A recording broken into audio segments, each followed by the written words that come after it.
Do you plan to go into music production but you don't know how to go about it?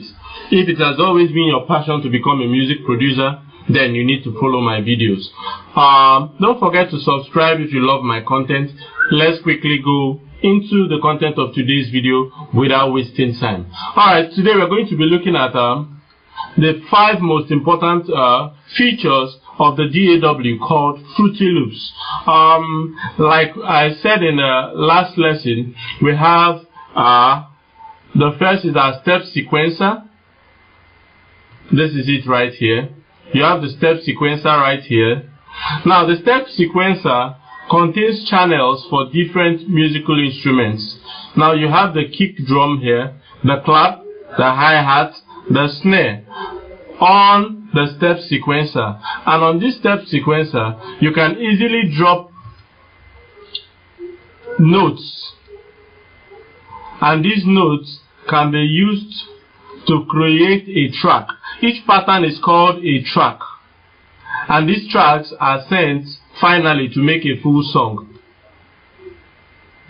Now, this is what you call the step sequencer. You can import sounds from your browser into the step sequencer. I'll show you how to do that. Now, the next thing we're going to talk about is our piano roll. This is our piano roll. Our piano roll is found embedded inside each of the channels in your step sequencer, for example. Now this is our kick.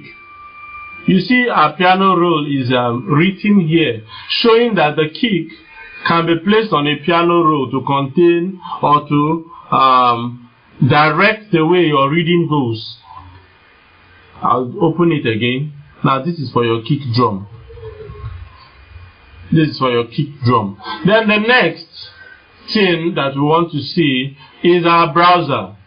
Now if I click on this, you see something disappears here. And I click on that again, it reappears. The browser contains all the other sounds which you can actually import into your step sequencer to produce your instrumental. Let's go again. It contains the other sounds that you can import into the step sequencer to actually produce your instrumental. Can you see what I just did? I dragged some sounds from my browser into the step sequencer, and these sounds that I've just dragged into the step sequencer, I can easily use them to make my instrumentals. That's for the browser. Now another thing I would like to say about the browser is that you can import sounds into the browser from third party, let me call them third party samples or plugins.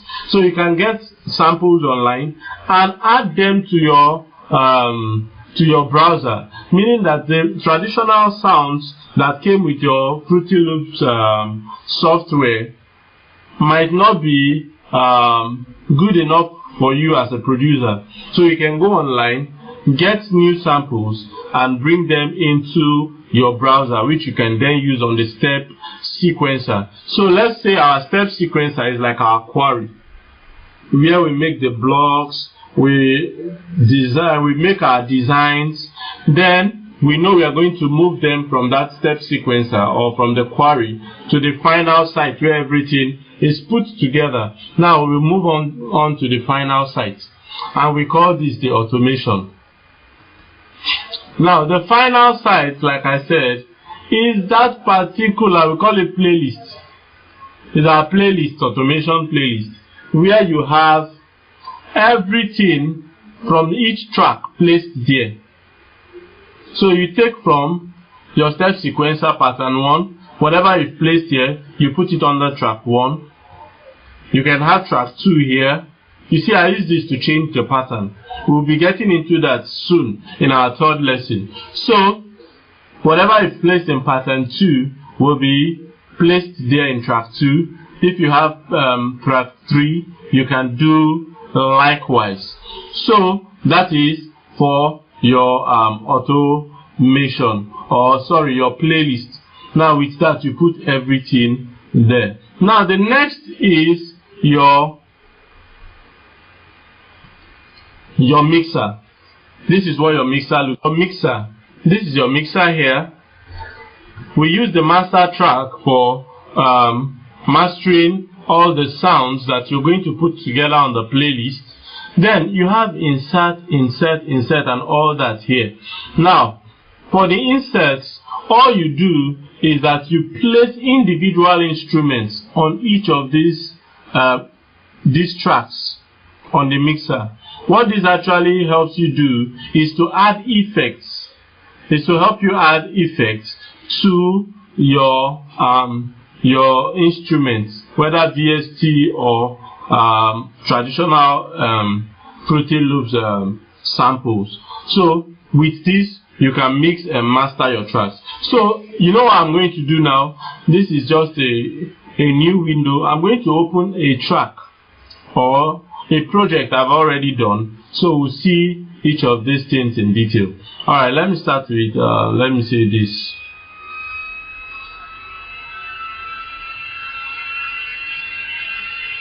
Let's wait while it opens up. Because of the number of plugins I've used on the project, it will take time to actually boot. Okay, it's off right now. Okay, so look at, we have our step sequencer here. You can see pattern 7. So let me move to pattern 1. In pattern 1, you can see that I have a sample there. Pattern 2, I have the gong, that's the African talking drum. In my pattern 3, which is track 3, I have a drum fill. Pattern 4, I have my keyboard using Ravity plugin. I will give us some of the names of these plugins I use commonly very soon. Then this is for the bass, FM bass synth. That's track 5. Track 6, we have SimSynth. Track 7, I placed my DSK saxophone there. And in track 8, you have my Ravity. This is my clean jazz guitar. So all this put together, we are sent. Mind you, I got all of them from the browser, all those sounds you have. So I sent all of them to my project. Can you see? Laid out like this, it becomes an instrumental. So I started with track 3, moved track 3 and 7, moved on to place others like this. Track 1, 2, 3, 4, accordingly. So that at the end of the day, it is mapped out so that it forms a complete instrumental. I hope we're following. So this way, you have already arranged the instrumental as it ought to be. Then I added all of the instruments I used on the mixer track based on what I have on my step sequencer. So all the instruments I have here, they are here. Now on the right here are the effects that you can add to them. You see, I use parametric EQ for this first one. For the second, I use Maximus and parametric EQ. Gravity, hardcore and gross beats. For my gong, I didn't use anything. For my SimSynth, nothing. My saxophone was okay. For my Ravity, I used my Fruity pre-filter, and the rest, nothing. Now let's look at what I did on the master. On the master, I used Maximus, Fruity Limiter, and Isotope Ozone 5 Maximizer.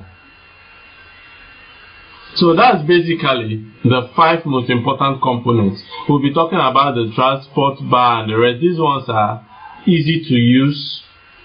Anyone can figure that out. But I've talked about the 5 most important ones.